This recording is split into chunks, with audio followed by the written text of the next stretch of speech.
모든 사람은 남자 혹은 여자로 태어납니다. 이것은 선택이 아니라 주어지고 결정되는 것입니다.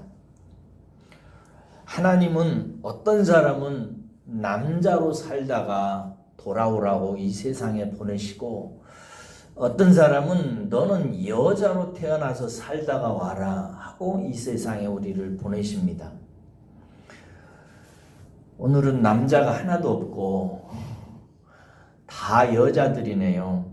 여러분들은 그러니까 다 하나님께서 너희들은 여자로 살다 와라 라고 하는 운명을 받아서 이 세상에 왔습니다. 그래서 여러분들은 남자의 길을 가는 것이 아니라 여자의 길을 가게 되어 있습니다. 오늘 본문 말씀은 사라라고 하는 여자가 127세를 살고 죽은 사건을 다루고 있습니다. 아브라함은 사라가 죽자 들어가서 슬퍼하고 애통하게 웁니다. 그리고 나서 헷 족속에 가가지고 땅을 좀 사게 해달라고 부탁합니다. 그래서 헷 족속의 땅 막벨라 굴을 사가지고 그것에다가 이제 사라 아내를 매장을 합니다. 제 마음에 끄는 대목은 방금 읽은 9절 중에서 아브라함이 사라의 시신 앞에서 슬퍼하며 울었다는 부분입니다. 아내가 죽었는데 남편이 울어야지요. 그런데 특별히 제 마음속에 이렇게 다가온 것은 아브라함은 사라가 죽었을 때 왜 울었을까? 아브라함의 눈물의 의미는 무엇일까 하는 것입니다. 존재하는 모든 것들은 없어져야 그 의미를 드러냅니다. 불이 꺼져야 불이 무엇인지를 우리는 알 수 있지요. 추워야 따뜻한 것이 무엇인지를 알게 되지요. 건강을 잃어봐야 건강이 무엇인지를 우리는 체감하게 됩니다. 돈도 없어봐야 돈이 얼마나 소중한 것인지를 알고요. 그렇게 남편도 없어져 봐야 남편의 의미도 제대로 알게 되고, 아내도 죽어야 남편의 마음에 내 아내는 이런 사람이었구나 라고 느끼게 되고, 자식도 이런 일이 있으면 안 되지만 잃어봐야 진정으로 자식이 무엇인지를 아는 것이 인생입니다. 다 없어보고 사라져야 우리는 그 의미를 압니다. 사람도 마찬가지지요. 죽게 되면 그 사람의 의미가 드러납니다. 아브라함이 애통해하는 이 사라의 여운이 무엇인지를 우리는 다 알지 못합니다. 그것은 아브라함만 알게 되죠. 그래서 우리는 그저 사라에 대해서 성경에 기록되어져 있는 기록들을 통해서 아마 아브라함에게 있어서 사라는 이런 여인이었고 사라라고 하는 아내는 이런 의미구나 라고 하는 것을 떠올리면서 아마 아브라함은 애통하고 슬프게 그 시신 앞에서 울었을 것입니다. 이 이야기를 제가 잠시 이렇게 여기저기 성경에서 떠올리면서 묵상한 것을 여러분들에게 말씀드릴 테니까, 여러분들은 사라라고 하는 여인이 걸어갔던 인생의 길, 여자의 길을 통해서 여러분들이 여자니까 여자의 길이 무엇인지 이것을 한번 영적으로 마음에 헤아려 보시기를 바랍니다. 첫째로 저는 사라는 아브라함의 나그네 길에 참된 동반자였다 라고 하는 사실을 떠올려 봅니다. 그래서 아브라함이 울지 않을까 생각해 보는 거예요. 창세기 12장 1절에서 4절에 보면 하나님께서 아브라함을 부르시죠. 갈대아 우르에 있는 아브라함을 하나님께서 부르시면서 너는 본토 친척 아비의 집을 떠나서 내가 너에게 지시할 땅으로 가라 라고 말씀하십니다.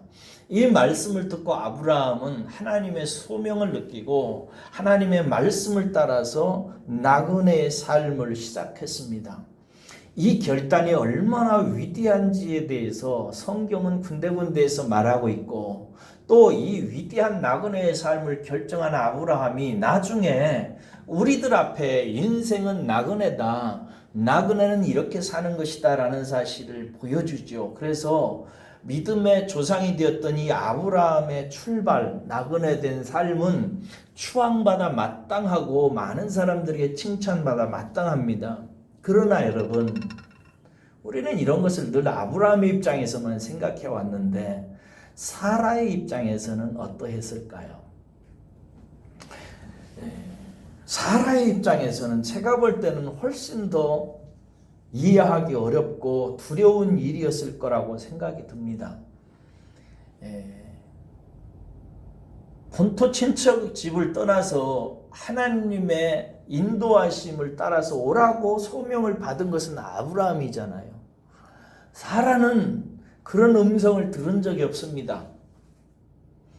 하나님께서는 사라에게 그렇게 말씀하시지를 않았어요. 남편에게 말씀하셨고 사라는 인간 남편 아브라함이 그렇다고 말하니까 따라간 것입니다. 그러니까 사라의 입장에서는 아브라함이 가지고 있었던 사명 혹은 소명 혹은 믿음의 확신 같은 것이 요즘 우리가 얘기하듯 신적인 연원을 갖는 것이 아닙니다. 그저 아브라함이 떠난다고 하니까 떠났던 것입니다. 그러니까 인간적인 면에서 아브라함이 어렵고 두려웠던 것보다 제가 볼 때는 사라의 두려움과 걱정이 더 컸을 것이라고 생각이 듭니다. 여러분 가만히 생각해 보세요. 사라는 요즘 말로 말하면 서울시장의 아들의 아내로 결혼을 시작했습니다.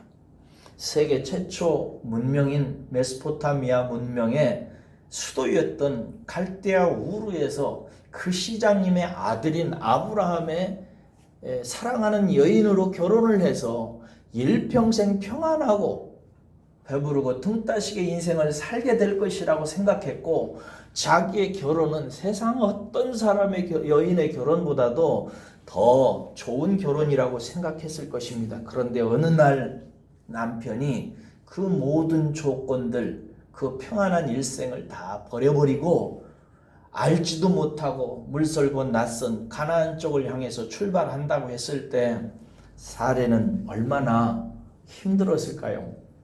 남자의 길도 어렵지만 제가 볼 때는 여자의 길이 더 어려울 것이라고 생각합니다. 특별히 고대에는 여자는 그 인생의 운명이 남자에 의해서 결정되었습니다. 요즘도 뭐 상당히 그렇죠. 그러나 고대는 요즘에 비해서 훨씬 더 그렇습니다. 남자가 부자면 그 아내도 부자로 살아갑니다. 남자가 가난뱅이면 여자도 가난뱅이로 사는 거지요. 남자가 출세하면 여자도 그 영광 누리고 남자가 실패하면 그 모욕을 여자도 당합니다. 남자가 농사를 지으면 함께 밭일 논일 해야 되고요. 남자가 생선 장사하면은 여자도 생선 만지면서 살아가야 됩니다. 남자가 무슨 결정을 하든지 여자는 보조적인 역할이지 주도적인 역할을 하던 시절은 아닙니다. 남자에 의해서 모두 다 결정되던 시절입니다. 그러니 사라에게 있어서 그 격동의 인생살이 그리고 평생 방 한 칸 없이 평생을 나그네로 살아가는 남편의 뒤를 따라가면서 산다는 것은 정말 쉽지 않은 삶이었을 것입니다. 아브라함이 나중에 사라가 죽고 나서 죽은 시신 앞에서 울었을 때 좋은 집에서 시집 온 줄 알았다가 일평생 이것저것 떠돌아다니면서 나그네 삶의 동반자로서 살아준 이 아내라고 하는 사라를 보면서 많이 가슴 아프게 울었을 것입니다. 그래서 여자는 남자인 그리스도를 따라 살아가는 교회의 운명을 나타내는 계시를 담아내는 그릇입니다. 뭐라고요? 영원한 진정한 남자인 그리스도를 따라서 살아야 하는 교회의 운명을 나타내 보여주는 계시의 표현입니다. 예수 그리스도라고 하는 남자를 우리는 만나게 되었고 부득불 예수 그리스도의 길을 우리는 따라가게 되었죠. 그래서 너무 힘듭니다. 예수님이 하나님의 아들인데 그분이 이 세상에서 사는 날 동안 그분은 나그네로 사셨고 형국의 길을 사셨고 가난하게 살았고 고통을 당하셨으며 모든 오해와 핍박과 고난 속에서 죽음 가운데로 걸어가신 길을 가셨습니다. 그래서 우리도 어느 날 만난 우리의 지압인 남편 예수님을 따라가는 삶이 너무나 어렵고 힘듭니다. 저는 그렇게 생각합니다. 성도의 길은 세상 사람들의 길보다 훨씬 어렵습니다. 훨씬 더 많이 우울해야 되고 훨씬 더 많이 고초를 당해야 됩니다. 그렇기 때문에 우리의 남편 예수님께서는 우리를 더 귀하게 보실 줄로 저는 믿습니다.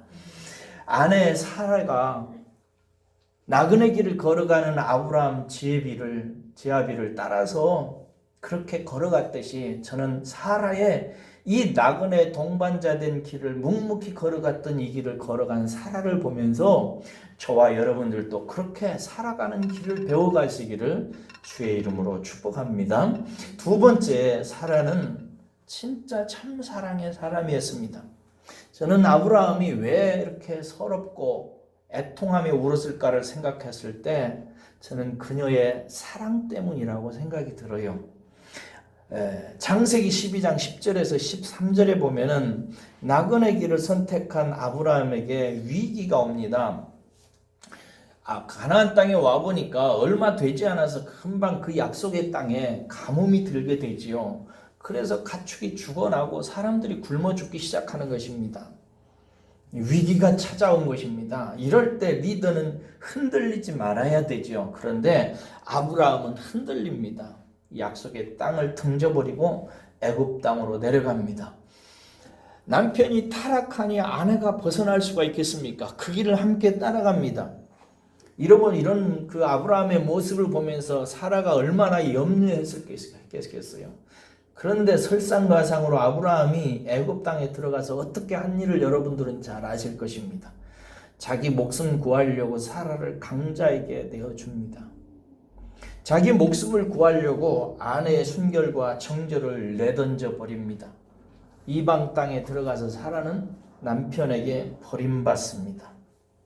그 좋은 본토 친척 아비의 집을 떠나면서 여러분 아내인 사라가 믿었던 게 무엇이었을까요? 물론 사라에게도 믿음이라는 게 있었겠죠. 그죠?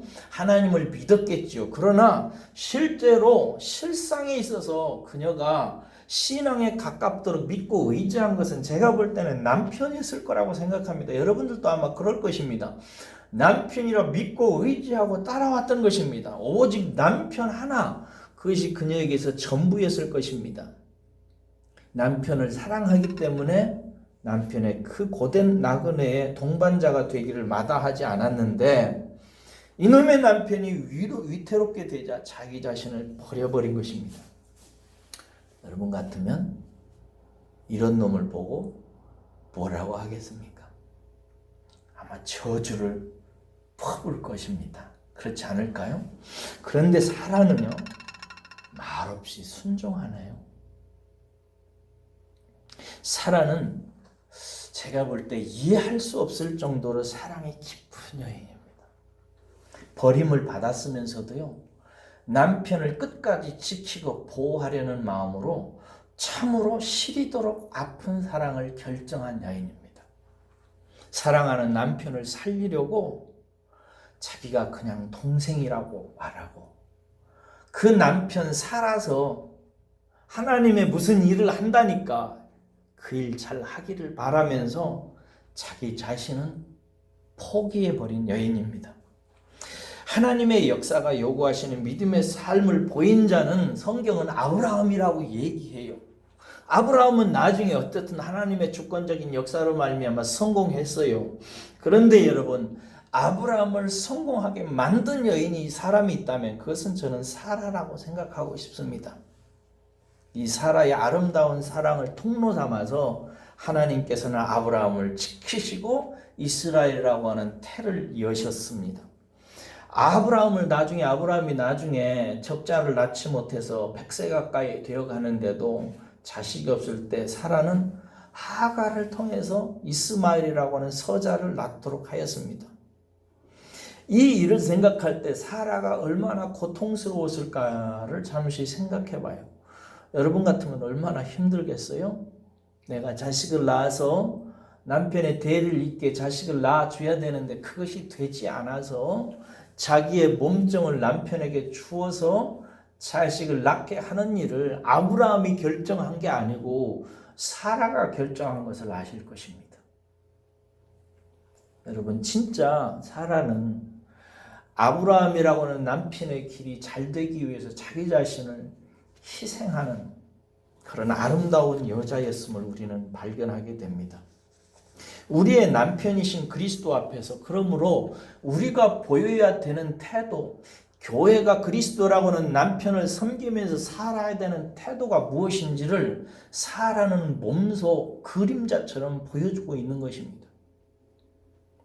교회가 보여야 되는 그리스도 앞에서 희생적인 사랑, 예수가 잘 되는 것이라면, 내 남편 예수가 세상에서 영광을 얻는 길이라면, 예수가 십자가에서 나타난 그 사랑과 그 복음이 세상 앞에 드러나서 예수가 잘 되는 길이라면 나는 희생하겠습니다 라고 말하고, 악을골짝 빈들에도 나는 그 길로 갈 테니까 주님은 영광 홀로 받으십시오 라고 고백해야 되는 교회의 그 희생의 사랑을 이미 아브라함 시대의 사라는 말없이 보여주고 있습니다.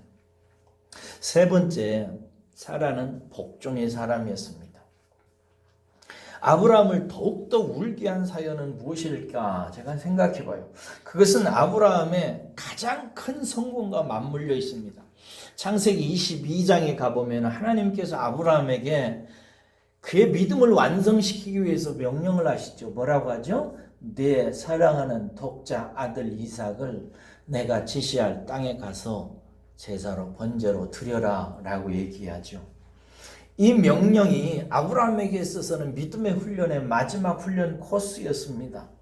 그것은 아브라함이 하나님의 말씀에 절대적으로 복종함으로 온전한 믿음에 이르도록 하시기 위한 테스트였습니다. 아브라함은 물론 이 테스트를 성공적으로 마치고 마침내 온 인류 앞에 믿음으로 산다는 것은 이렇게 사는 것이다, 이렇게 하나님 앞에 보이는 것이다 라고 하는 믿음의 조상으로 인정받습니다. 이 본문도 우리는 아브라함 중심으로 봅니다. 그런데 여러분, 사라의 입장에서는 이 사건이 어떤 사건이었을까요? 불행하게도 사라에게 있어서 이 사건은 가장 큰 충격과 최고의 모멸을 받은 사건입니다. 생각해 보세요. 실제로 사라는 남편으로부터 절대적인 사랑을 받지 못하고 살아왔습니다. 애굽에서만 다른 남자에게 준 것이 아니라 또 아비멜렉이라는 다른 왕에게 또 버림을 받은 적이 있습니다. 그래서 사라는 남편으로부터 2번이나 다른 남자에게 내어줌을 당했지요. 그리고 수태를 당하지 못해서 남편과 갈등하다가 남편이 다른 여자와 동침하고 자식을 얻도록 하는 꼴을 당해야만 했습니다. 그 와중에서도 사라는 참고 견뎠지요. 그렇게 하다가 노년이 되어서 아들 이삭을 얻었습니다. 여러분, 사라가 생각해 보세요. 이삭을 얼마나 사랑했을까요? 이런 경우 틀림없이 집착 증상이 일어납니다. 남편을 그토록 사랑하고 따랐는데 남편으로부터 진정한 사랑을 받지 못하잖아요. 그러니까 밥만 많이 먹는다고 이 여자가 행복했을 리가 없다고요. 마음 깊은 곳에 남편에 대한 이미 인간적인 신뢰는 무너져 있고 그냥 살아가는 거예요. 고대한 여인으로. 그러다가 아이를 얻지 못해서 그 아이를 얻으려고 몸종에게까지 남편을 내어주면서 갖게 될 이 여인의 인간적인 상처가 얼마나 깊겠어요. 그러다가 100세의 아들을 낳은 거예요. 노년에.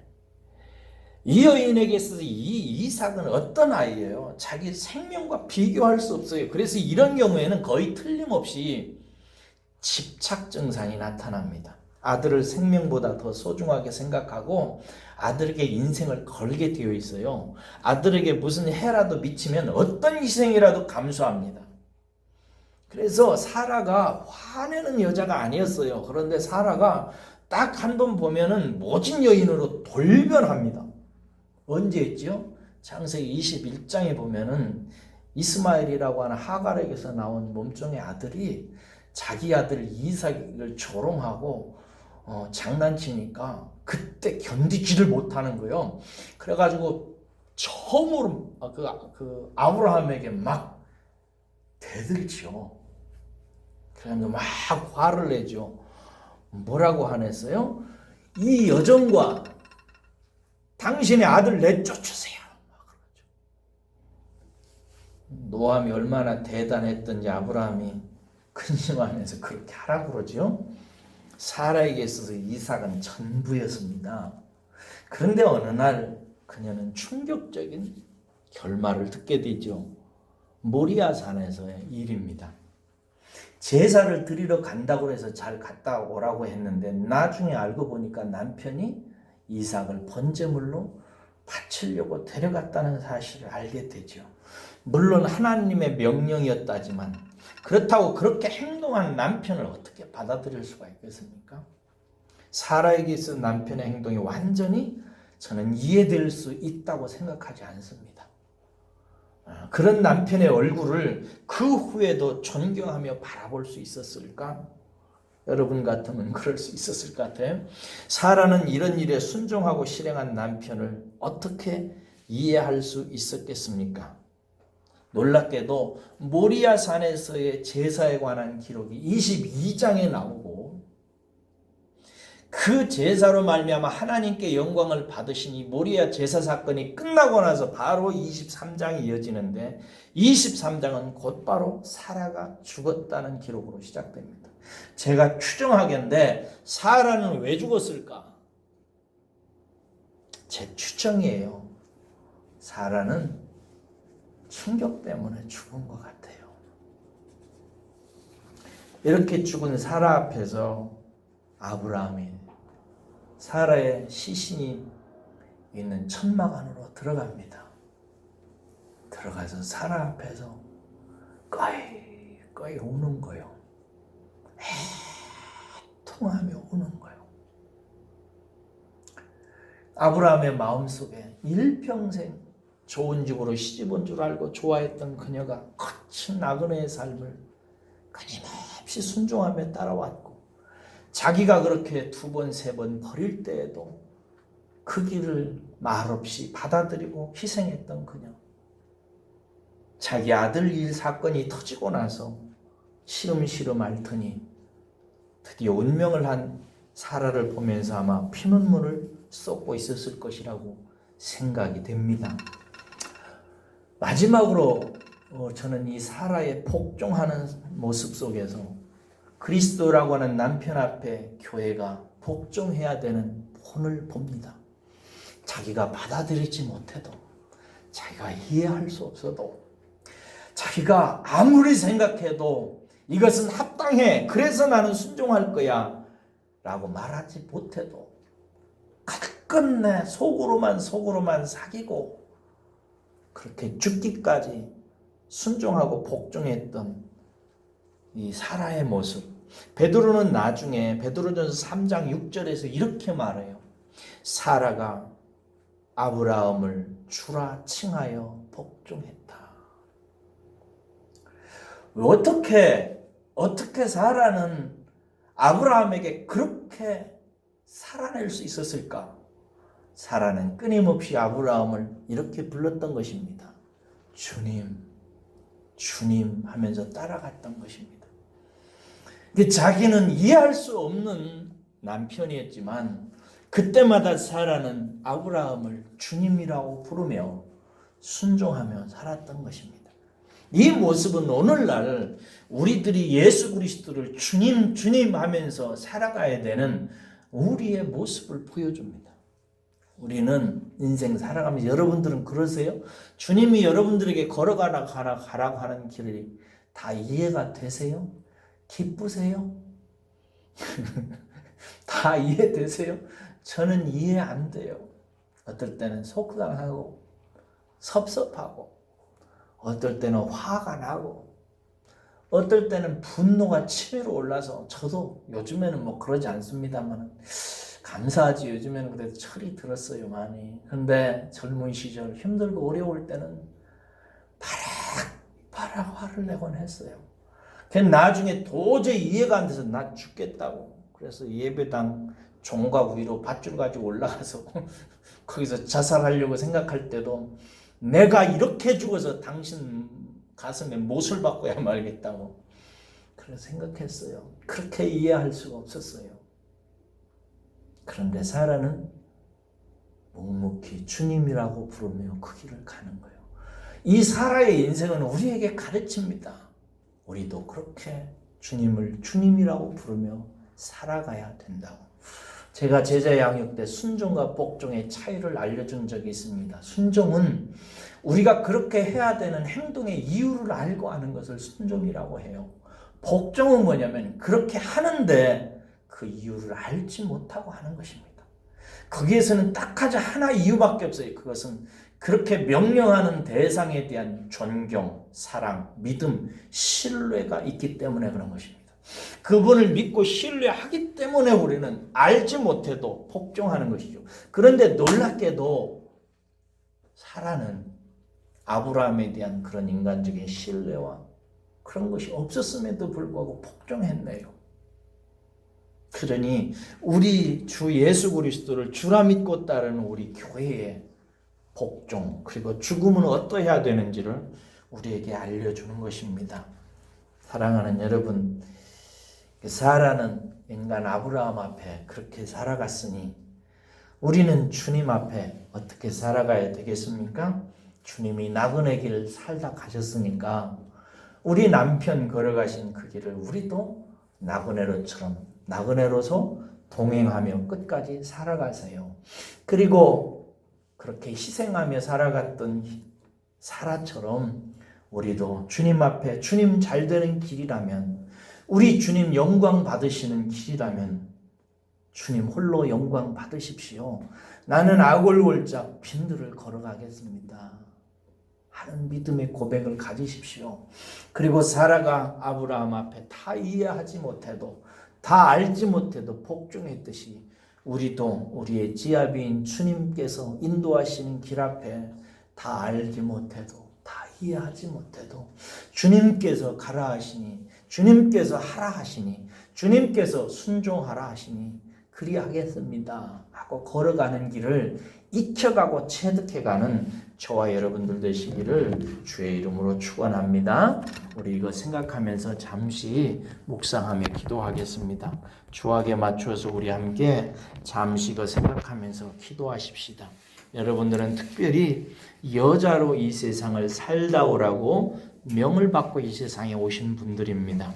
한 여자 사라라고 하는 인생 길을 오늘 들었으니 잘 묵상하시고 우리 주 예수 그리스도 진정한 남편 그분 앞에서 한 여자로 살아가야 되는 교인의 길에 대해서 마음속에 생각하시면서 오 나의 남편이신 주 예수님 당신의 나그네 길을 나도 따라갑니다.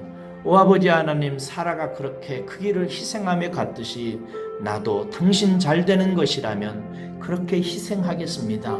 오 아버지 하나님 오 나의 주님 아브라함 앞에서 사라가 그렇게 복종했듯이 오 나의 주님 내가 알지 못하고 다 이해하지 못해도 주님께서 그렇게 말씀하시니 주님하고 순종했던 사라처럼 나도 주님 앞에 주님하고 순종하게 하여 주옵소서. 우리 생각하며 기도하십시다. 함께 기도합니다. 고마우신 아버지 하나님 오늘 이 밤에 사라의 길을 통해서 신부인 교회의 길을 묵상하게 하시니 감사합니다.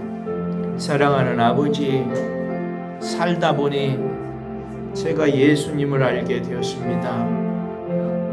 살다 보니 예수님이 내 영혼의 남편임을 알게 되었습니다. 오 아버지 나로 하여금 우리 주 예수 그리스도의 이 세상에서의 나그네 삶을 감사함으로 인내함으로 살아갈 수 있도록 도와주시옵소서. 사라가 그 고단한 나그네 길을 남편 하나 의지하고 믿고 따라갔듯이 오 아버지 하나님, 저도 그렇게 우리 주님 따라가기를 원합니다. 오 아버지 하나님, 사라가 남편 잘 되는 길이라면, 남편 성공하는 길이라면 어떤 희생과 버림받음도 감수했듯이, 오 나의 아버지 하나님, 나도 우리 예수님의 이름과 예수님의 존귀가 드러나는 길이라면, 오 나의 예수님 영광을 받으소서. 나는 악을 골짝 핀들을 가겠습니다 라고 고백할 수 있도록 아버지 하나님, 나를 일깨워 주시옵소서.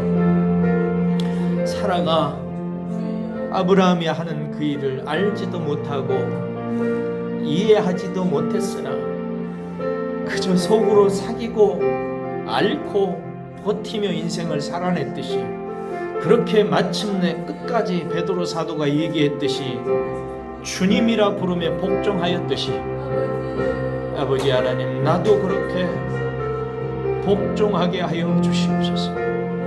그저 하나님이 좋은 분이시니까, 우리 주님은 완전하신 분이시니까, 우리 주님이 가라 하신 길이니까 복종하게 하여 주옵소서. 주님, 그리 살다가 우리 주님 얼굴 보는 날 기쁘게 보게 하여 주옵소서.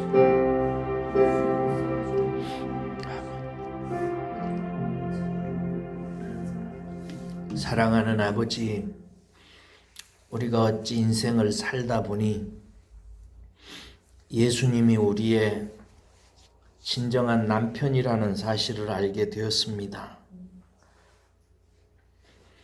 그리고 오늘 사라의 인생을 통해서 남편과 함께 사는 길이 무엇인지를, 그 여자의 길을, 그 교회의 길을 잠시 묵상했습니다.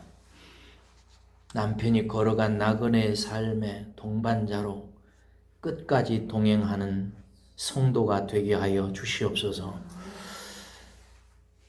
또 남편이 잘 되는 길이라면 기꺼이 버림받는 것도 감수했던 사라처럼, 우리 예수님 영광 받는 길이라면 나는 가시밭길 걸어도 좋습니다. 악월골짝 빈들도 걸어가겠습니다 하는 희생하는 사랑을 우리에게 체득시켜 주시옵소서. 사라가 이해하지도 못하고 가슴으로 받아내지도 못하고 이해하지도 못해서 죽을 것 같은 상황을 맞이했을지라도 베드로 사도가 말했듯이 아브라함을 주님이라고 부르며 복종하였듯이, 우리들도 주님이 가르치시는 길, 걸어가라 가시는 길 이해하지도 못하고 이해되지도 않아서 억지로 할 수밖에 없을지라도 입술로 주님이라고 고백하며 순종하고, 아니 복종하는 데까지 이를 수 있도록 주님 인도하여 주시옵소서. 감사합니다. 고맙습니다. 예수님 이름으로 기도합니다. 아멘.